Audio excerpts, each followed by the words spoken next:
Hey everyone, welcome back to another episode of the Book More Show. It's Stuart Bell here, not being able to speak today, which is a bad sign for a podcast. But a good sign for the podcast is we've got Kevin Berwald back with us. Kevin, how you doing? I'm doing great. Thanks for having me. Fantastic. We just had some technical issues getting sorted out. So if anyone is watching along on the video and sees me kind of staring off screen, I'm not distracted. It's just I had to move Kevin down here somewhere. So I'm going to try and remember to keep looking here, but hopefully that doesn't confuse me too much. Um, Kevin, we had a great feedback on the last show. I'll link to the last episode in the show notes, actually, if anyone didn't manage to catch the first one. But this revisit or an update is going to be super exciting for people because it kind of gives people a real world feedback on what can happen from a first book and lead into a second. So why don't you start with probably just quickly recap for people if they're joining this one for the first time about you and what you do, and then we can talk about the new book, which I think is going to be a real exciting case study for people. Sure.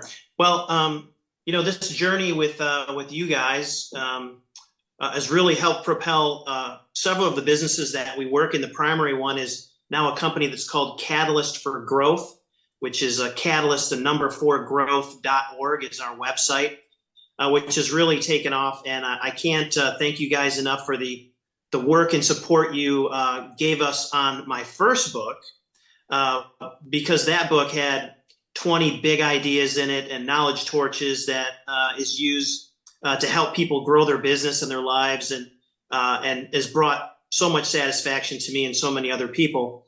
But then the next step was what came out of that book.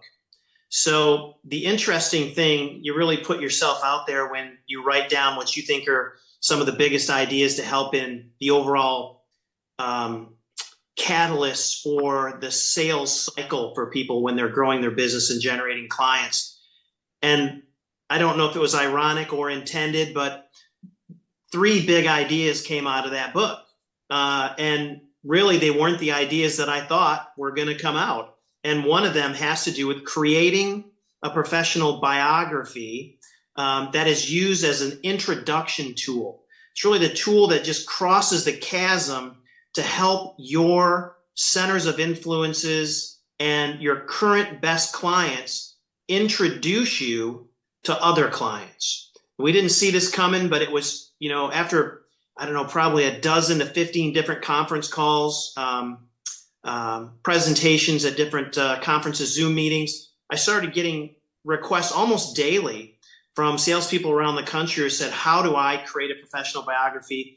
And what are the big ideas to help me implement it? And it got to the point where it was very difficult to handle that volume.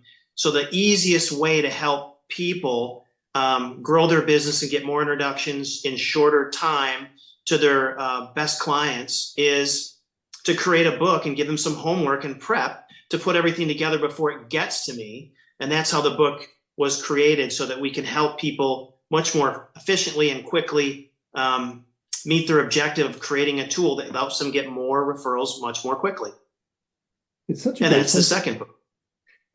Right, and it's such a great point, isn't it? That there's an element of, we talk about lead generation books so often, but there's also that smoothing the path element, that when people now have consumed, are aware of the first idea, have consumed the second book to go into some details, and now talking to you for the first time, it's such a time saver for everyone because you're not now going through what could be construed as the basics or the ideas. Now people are turning up with a much more advanced understanding of where they are, or questions, or what the next steps are. It really does speed the process along quite a lot. You were talking about this idea of the second book coming from the first one. It was the idea that they got a lot of traction.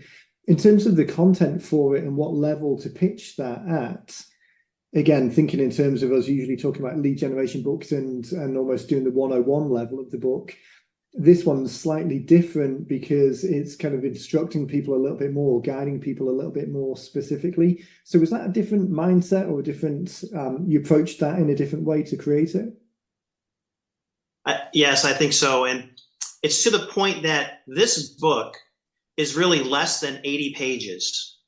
The content is probably down to 60. So the simplicity of this book is really part of its power, because it actually does a couple of things. And I think the latter part, which I'll mention after the first part, is the strongest. And the first thing is helping people recognize and create and think through the 7 strategic elements that are actually embedded inside of a professional biography that is used as a referral tool that actually works. I don't want to say subconsciously in a bad way, but it's a powerful subconscious message to the person who's consuming the information that we create that makes them almost not be able to hold back from calling you and giving you introductions or reaching out to you. It's a very, very powerful tool, but I've condensed it into such a small amount of information that really in one flight, in an hour and a half, someone can work through this book and piece together the information that they begin to need to share with me so that I can begin to reweave it together to create something that they're not only proud of, but something that when it is pushed out to their audience is very receptive to them. And here's the subtle nuance of what I'm trying to say. Most people think of a professional biography almost like a resume, in that there's things that they want to say about themselves to their prospective clients. And the disconnect there is that the prospective clients don't care most of the time whether or not you have a Nobel Peace Prize and a Heisman Trophy for whatever services you give. They just don't care. What they care about is what's important to them. And so the nuance of creating professional biographies is communicating those things that are most important to the person consuming the information, the things that they want to hear and need to hear. And if you can convey that, then their interest is piqued. So that's the first part of creating this book, making it easy to consume, easy to utilize, and easy for you to get that information transferred over to me and my team to create a document for you that you can use. The second part, which I think is really important about this book, is all the feedback that we've been getting, even before the book was created, from sales professionals around the country that just call me out of the blue. And within the first week, they're getting referrals right from centers of influence. They start meeting people time, and they transfer this document to them, sometimes by text or by email. And the percentage of people that respond back is so dynamically greater than the old, let me hand you a business card or check out my website. It's literally, I don't even know how to quantify the value. But people will use it the first time and they'll say, I started using it this week and I had 2 people schedule meetings with me that never would have contacted me before. And I take 10 of those ideas and I put them in the back of the book. So there's 2 parts, and this is 80 pages, and you can start to begin to create your own document, understand what the 7 elements are, and then I give you 10 ideas, which aren't the only 10, but 10 at the time. There's some that have come from after this that are even stronger, but ways that give you the ideas of how you can utilize a professional biography to generate more referrals and introductions to your ideal client profile. So they're in the book. So that's the big ideas. A lot of people will talk about sales generation. They'll generally be talking about the overall sales cycle. They'll be talking about the sales interaction and how you can be more efficient or powerful in a sales interaction, where the professional biography really is positioned on both sides of it. The professional biography helps you control your perception of who you are to your ideal client profile before you get to them. And then you're in the sales interaction. The other, on the bookend side, is actually then when you're done with the sales interaction, how you get more introductions or get that individual to refer more people to you. So it's bolted on, and it's so simple that it makes anybody really want to use it. In fact, it's almost like a magic trick, isn't it? To be able to give someone a tool and something that they can kind of grasp in a straightforward way. You mentioned before, kind of it's long enough that you can read on a flight. We're both up in the kind of northeast, and the office is down in Florida, so that's like a 2-3 hour flight. So to be able to consume something in that period of time and leave with something actionable, that's not often the case. I mean, oftentimes people are starting journeys with other professionals in a way that it's the beginning of a long process. So to be able to deliver something that is that valuable in that short period of time, that starts your relationship with them off on such a different footing. I can imagine the feedback that you're getting from people, as you say, I've read this yesterday, I did the action yesterday evening, and today it's out there generating leads. It really is quite a magic trick. It kind of is. And sometimes the most simplistic things, the easiest, smallest tools, all that's needed to be the catalyst to really take you where you want to go. In fact, right before we got on this call, I just printed off 4 replies back I've had from people in the last couple weeks. I'd like to share a couple just to give you some feedback. I think there's 4 here. One is, hey, Kevin, hope you're doing well. First of all, I can't wait to share with you how this tool has really been helping my personal practice. It is amazing and well worth the investment. Here's another one. Kevin is an invaluable source to all of us advisors. Since implementing his referral strategy, my business has been completely transformed. I've received more referrals this year than in any of my previous 3 years combined. He has a very special way of getting you to envision the ideal client and how to communicate what that looks like. His advice is priceless. Here's another short one. Check out this email on a referral that one of my clients sent. He included my bio just like Kevin suggested. I'll keep you posted on when I meet with him. Thanks, Kevin. You're the man. That's kind of nice. Then a quick story. This one is a couple paragraphs, but my hubby and me were recently up in Traverse City visiting the vineyards when my sister-in-law and her friends, who had just arrived from Atlanta, Georgia, when asked what it is I do, I replied, a financial advisor. Whereupon the friend said, she could use one as her mother, who she is the POA, power of attorney, has money earning nothing in the bank. Instead of giving him a business card, he texted over or emailed over the professional biography. And he goes on to say that as soon as he sent it, a reply came back saying, can I call you early next week to discuss my mother's account? I was floored and stunned on how effortless it was to follow up on her casual statement, need of an advisor, over an introduction that happened regularly at social meetings. Normally, I would provide a business card, and that would be the end of it, quite literally. The thing is how do you connect with someone, get their contact information, and really control your perception to the right person when someone asks what you do? And you've heard of elevator statements. There's lots of ways we try to create it, but we're not always in the best frame of mind or prepared when someone asks. And it doesn't always come across well, like on the golf course. I've used this on golf courses. I've said to people, can I just send you my professional biography, read it, try to digest it? If it makes sense, give me a call back. And when they do that, they give me their name and phone number and contact information or email. And now I have the controlled information. Or when my clients refers me to someone else, they'll send this document and copy me in while they say nice raving fan words about how great I am to that referral. It's just absolutely amazing. And then I know I'm doing most of the talking, but I just want to point out when I use this exact process back before we had great technology like today, there was a time when I was averaging as many as 60 new clients a month while I was using this product. I would get 4 a week on average while I was growing my business just using this tool. And there's so many elements to it. As you say, it's kind of so non-threatening. It positions the conversation in the way that you, as the business owner, want it positioning, because you're in control of what's included.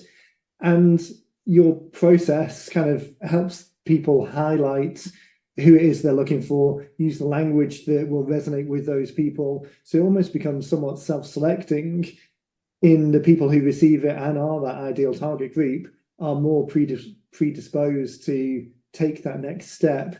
You were talking earlier about the kind of subliminal programming element of it, but it really is that kind of persuasion element that Robert Cialdini talks about a lot, the kind of subconscious or psychological cues that we're using in a good way, not a bad way, but it still helps move that conversation forward.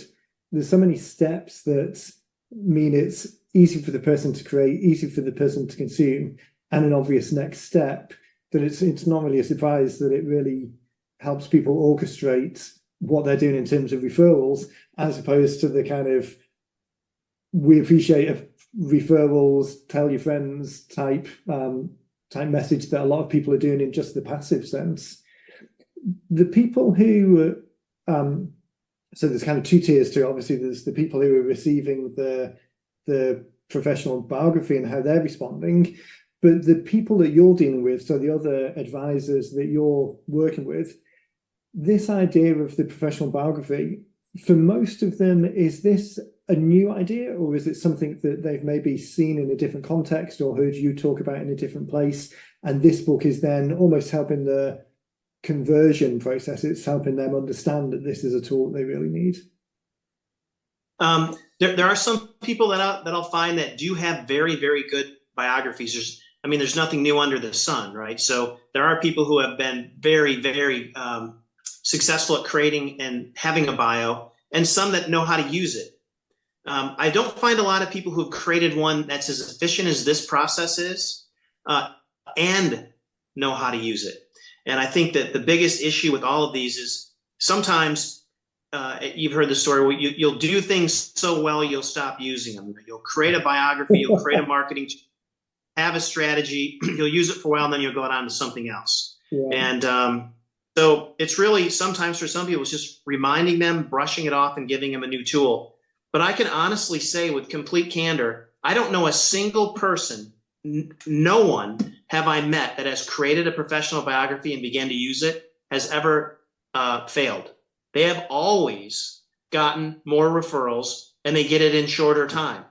And it really is all about creating the perception. I like you kind of bring me back to the, using the psychological things of the way people react mentally. And there's great studies on this. But I'd say if I could boil down everything into one concept about creating a professional biography that's done the right way, that's meaningful to the correct audience with information that they want to hear, not me telling them what I want them to know about me, but what they want to know about how I can solve their problems, is sort of like this. And I know there's lots of studies, but when I met you the first time, when you met me the first time, or saw me the first time, or we meet anyone, we literally have hundreds of assumptions that we think about someone that are biases based on our own life and information that we have. And those biases and thoughts that we think about someone that we meet the first time only go away one or two pieces at a time. So using a document like this, especially when it's referred by someone, essentially begins to pare down and fence out all the thoughts that we don't want our target audience to think about us. And they begin to only know those things that we give them along with our picture. Dating apps, although I've never been on one, I've been married for 20 years, I know there's swipe rights and lefts. And your picture alone, just looking at someone's picture, will create dozens and dozens of biases and assumptions.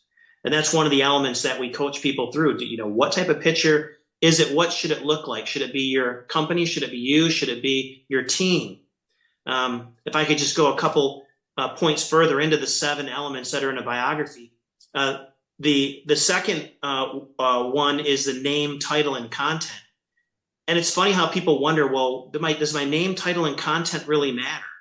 But let me just say this. If I knew nothing else about you and I saw your picture and that resonated with me, and I read your title and I saw that you were a president, a CEO, whatever name you'd like to pick that represents, without being dishonest, who you are, I'm either going to stop and read that title, or I'm going to bypass it. And actually, it's best if they bypass it and just think credibility right out of the gate. But what if I put down my website there as a contact information? What if I put my assistant's name next to it? Then don't people all of a sudden assume and think of me in an entirely different way of my capacity? So those things are really, really critical.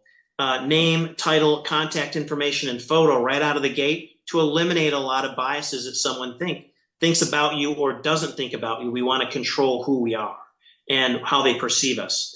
And we actually spend quite a bit of time on just those elements.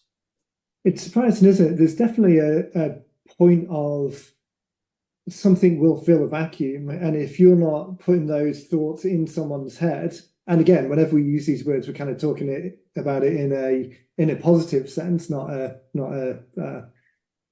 negative sense at all. But without sharing those thoughts or those explicit words or terms or cases that you want people to think, they are going to think it. And it's like you're talking about with the bias around pictures and images.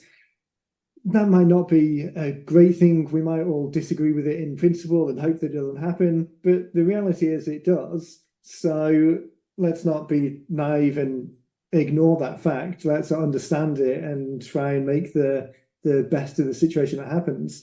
I really enjoy that idea of orchestrating it from start to finish and taking just that little bit of extra time to think about each of the elements in a thoughtful way that leads people towards the outcome that you want, rather than just doing something in the hope that it will work or not even thinking about it at all. There's 7 elements that you've got as part of the building blocks. Are they the 7 elements that are in the book and they're the starting position, and then there's like a deeper level after that? Or are those 7 elements the real solid building blocks, and you could go deeper on each of the elements, but there's not necessarily an 8th, 9th, 10th? Yeah, that's a good way to look at it. I mean, there's probably lots of ways to diagnose this, but and create a biography. I've yet to find a better way. There could be better ways to do it. And it's not as though I created this out of my own, mind and my own volition. It clearly comes from a lot of help from a lot of other people over the years. And honestly, working and using biographies tactfully and intentionally myself for, about 20 years or so. So the elements, if I walk through them and I describe them to you, really start from a broad concept, a broad-based thought, and they work their way down to the end, because the intention of using a biography is to get someone to call you and contact you. That's the right person. So if you don't, can I just recap what the 7 elements are? Yeah, so for sure. Photo. Yeah, the first is the photo. We talked about that. The second is the name, title, and contact information. The third one, I had to write it down, fill the void. You're filling the void. I think that's so great. But a personal or borrowed quote. If you knew nothing else, you had to fill the void, as it were. The quote says so much about who you are in context. So using a quote that is aligned with your own vision and your own principles and what you actually provide to people, I think is so critical. The 4th element is the biggest chunk, and it's professional and personal information. The professional information is just enough to say that I had credibility. This document isn't designed to give someone an entire dissertation. It's just enough to want them to ask for more information. And that's why there's only 7 elements. You could put lots more in it, but you'll do that later. This is just enough that someone can get through it quickly, digest it, and then psychologically say to themselves, I need to call you. The personal information, by the way, is most important. In mine, for an example, I mentioned that I wrestled in college, that I raise honeybees, that I live on an island on the edge of Lake Erie and like to boat and fish. So people will sometimes see my picture, and I've never met them before. As I'm going to meet them, they'll call me, they'll see me, and they'll say, Kevin, how are you? They'll reach out, shake their hand, and they'll talk to me for 15 minutes about raising honeybees. And we become friends and trust each other way before anything else happens. Once that occurs, as long as there's synergies that are compliant, they'll almost always do business with me. So I think the most important crafted piece is to get that personal information down so that people aren't scared of interacting with you. In fact, they want them to think that possibly you might actually have the same thoughts and could be friendly with them. Then we get into the value propositions. In other words, what you offer people. So when people read this document, they say, I need that. The 6th element of it are elements of your ideal client profile. So when someone reads that, they get to this point, they say, I need what you're offering. And then they say, hey, he's talking about me. And then the seventh element is contact information and what you need to do to get in touch with me next. So when you follow that psychological process of controlling who you are, when it's written appropriately, when it's about them, it conveys so much information that if they truly are someone who is in need of your value propositions or philosophies that you offer, they will almost always call you back, because where else are they going to go where they have a probability of meeting someone to solve their needs that is less scary than what you just showed them and easy for them to contact. And that's really all there is to it. The 2 points that stand out as you were talking there, and it stands out probably because it resonates with our approach and what we do with the books in the first place, is the first one you talked about. There are 7 elements that we want to condense into the essence of what you're trying to communicate, because this document could be 50 pages long. We've all been in business for more than a couple of years. We can all write at length about what we do and who we can help and case studies and examples, but cutting down to the essence, to the smallest, it's almost like the minimum effective dose type approach of, I want to make this connection, give you a next step, and tell you enough that you're comfortable taking that next step. And anything else that happens further down the track is great, but it's outside of this document. This document's job of work is to make that connection, build some resonance, some reciprocity, give the ideas of what you want them to do and how you can help them next, and then allow them to take that step and take the conversation elsewhere. And the other point that stood out, because I don't think I've heard it before, I mean, you said that there's no new ideas under the sun, and all of this is a distillation of your experience over the last 20 years of using this. But I think that's where the real power comes in, because particularly these days, no one's short of information. We can spend 5 minutes Googling things and find all the information that we want, but bringing it together into a useful format, giving clear instructions of how it should work or how it could work, that's the real difference maker. So the one that stands out from what you were saying was the quote, and that's something that I've never thought about including in bios or kind of like thinking about it from a LinkedIn perspective.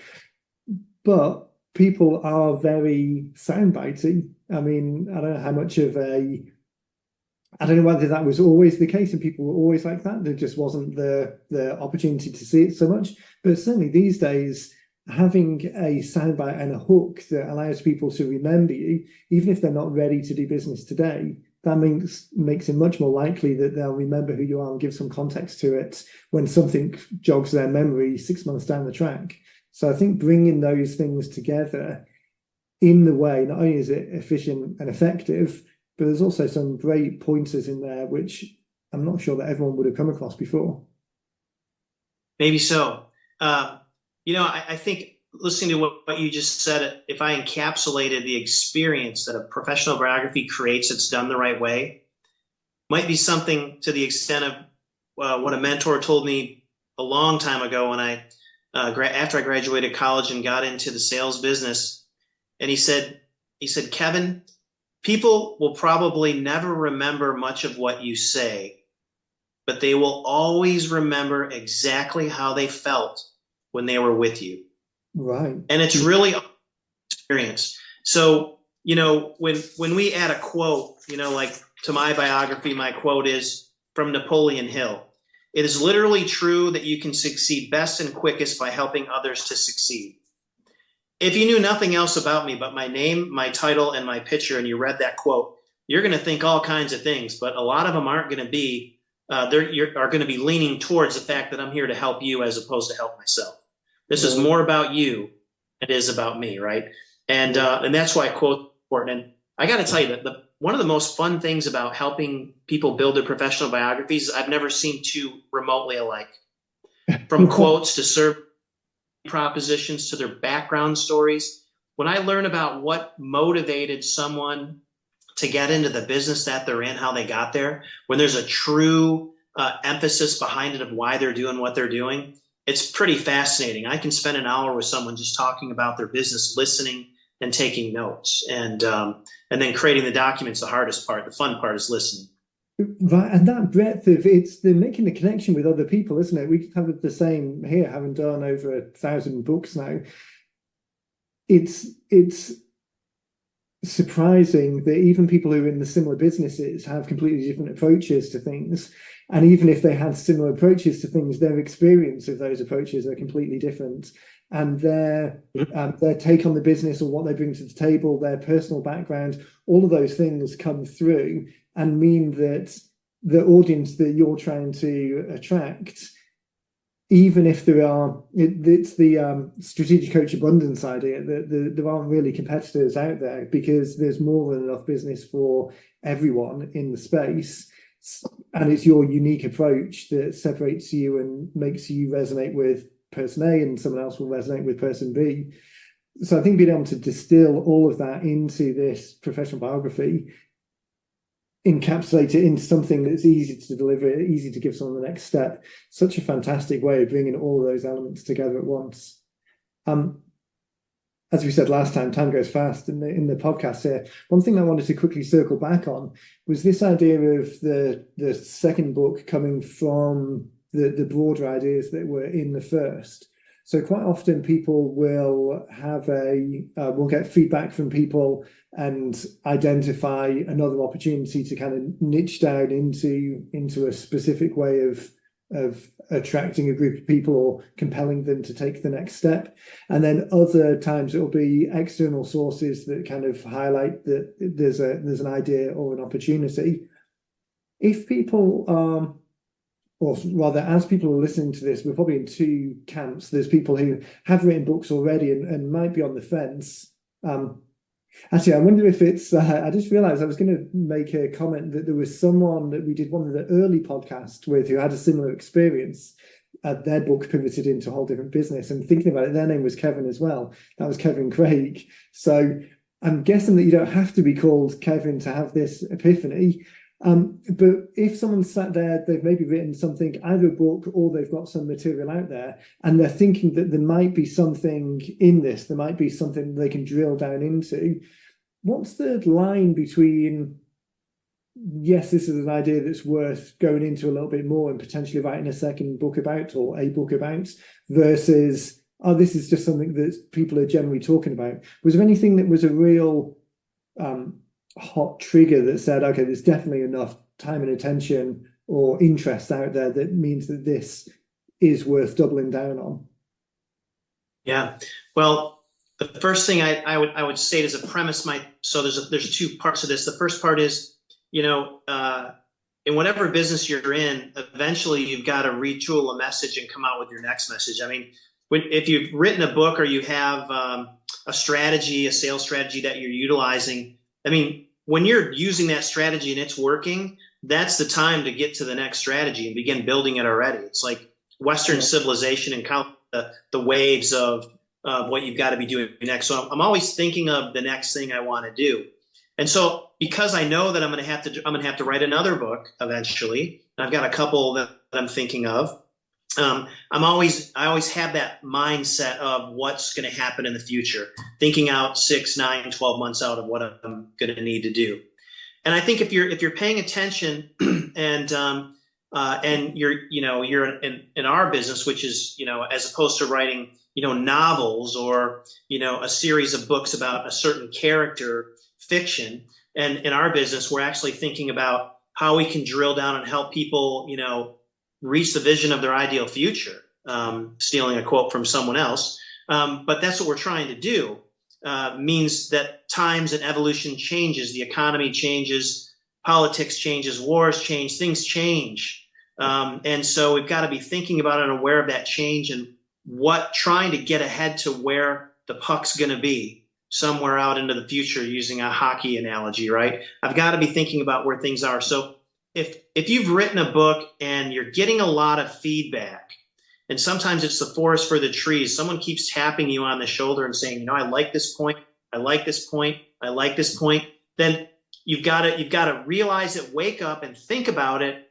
And what you guys taught me to do and the way we develop these books is begin to just write down an outline of what that point is. When you write down the outline, I think you'll get an epiphany or an awareness of there's enough there or there's not. But if you're getting a lot of attention, a lot of feedback, positive feedback, and just writing down the outline of what that concept is should give you a pretty good idea if you can come up with something that is going to be important to others and that they'll want to utilize. Hope that answers your question. Yeah, definitely. And I think I couldn't agree more on the outline elements to it. It's so much I don't know if it's the history of how we're taught to write as kids in school. It becomes such a process, and the words themselves are so much of the things that are marked and scored, kind of flashbacks to red lines and spelling corrections through everything.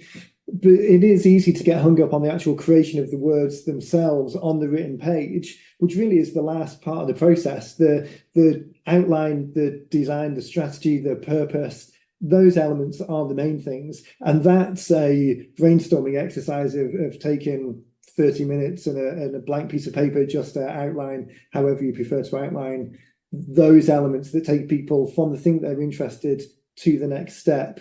And I couldn't agree more. If you're getting that feedback from people where they're talking about particular elements and you can put that into an outline that makes sense, and that's the answer straight away. The work's almost done at that point. It's just kind of filling in the blanks. I want to make sure that people can get access to you and the book and find out more about what you're doing, kind of follow along with the journey. Where's the best place for people to go to check out more? Well, my email is kevin@catalyst4growth.org. That's my email. Or you can go to our website, which is catalyst4growth.org.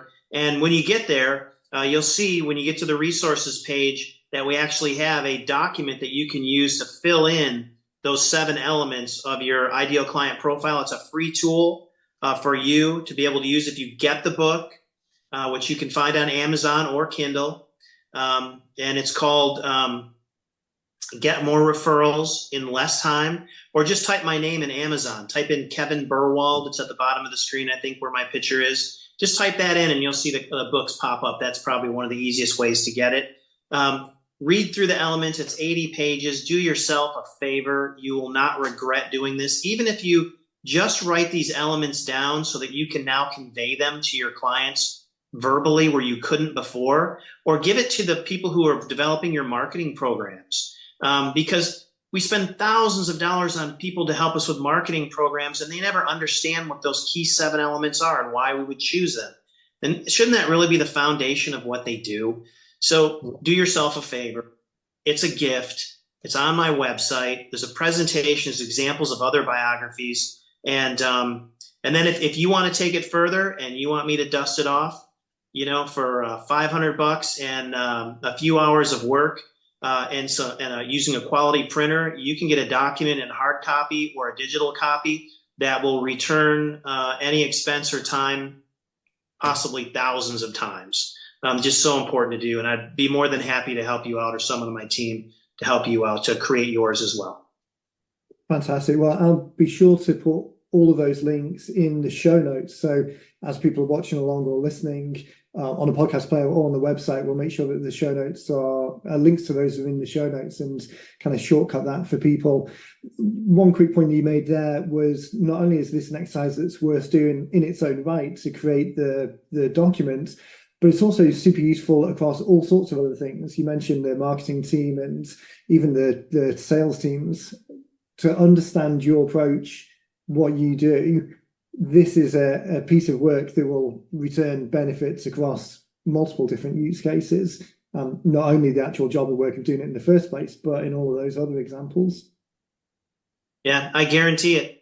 And, the best way to get referrals is to talk about referrals. So if you take a book like this and you use your own professional biography and someone asks you how you created it and you start talking about referrals, I'm just telling you, you're just going to get more referrals from talking about referrals, or sharing this book and how to create a biography with some of your best clients who are in the sales business, realtors, insurance, finance, everything is sold. I'm just telling you, sharing the book, giving it to other people is so valuable. The law of reciprocation is so strong. When you're really in it to help someone out, they're going to reciprocate. And it's just a blast. It's a change of mindset of how to grow your business. Yeah. This has been fantastic. I really enjoyed the last time we spoke. We got a lot of great feedback from it, and I'm sure this episode will be the same. We'll definitely make sure to put notes and links in the show notes, so as you're listening along, click through.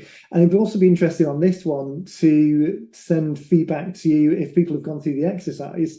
I'm sure I'd be interested to hear that. So I'll make sure your email you mentioned before, I'll put that in the notes as well. So as people are doing their biographies, definitely feed that back to Kevin as well, and maybe we can do a roundup show in a few months' time and see what kind of feedback we've got and give people some pointers to take it to the next level. That's great. We're starting another podcast ourselves next month, and one of the things we'll be doing is bringing on people who are having success, and they'll be on our podcast. Maybe I can reciprocate with you. You could be on one of my podcasts. Yeah, fantastic. That'd be perfect. I'll make sure that I'm looking at the camera in the right place for yours. Like, yeah, that'd be fantastic. That'd be really interesting. And actually, I think I said it last time we were talking that I need to go through and dust off mine and get it updated. This is reminding me again that it's something that I really need to do more urgently. So for that show, maybe we can go through mine, and I'll use the book as the tool to dust it off, and that can be a great example for people of someone getting around to doing it, which I'm sure is a barrier for a lot of people. And this is the great catalyst for kind of no excuses. Now there's not, you don't have to think about what to do, just follow the steps. So yeah, that'd be fantastic. We can use that as an example. Awesome.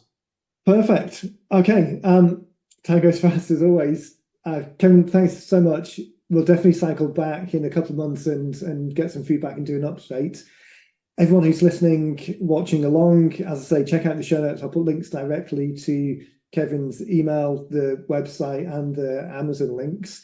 And then let us know, either feedback directly to Kevin or to us here at Stuart at 90 Minute Books, and be really interested to see what people are doing. And of course, if this has sparked your idea of getting your book out there, then just reach out to us at, like I say, my email address is stuart@90minutebooks.com, and we'll be happy to help get that sourced out. So thanks again, Kevin. Everyone, thanks for watching, and then we'll catch you in the next one. Great. Have a profitable day, everyone.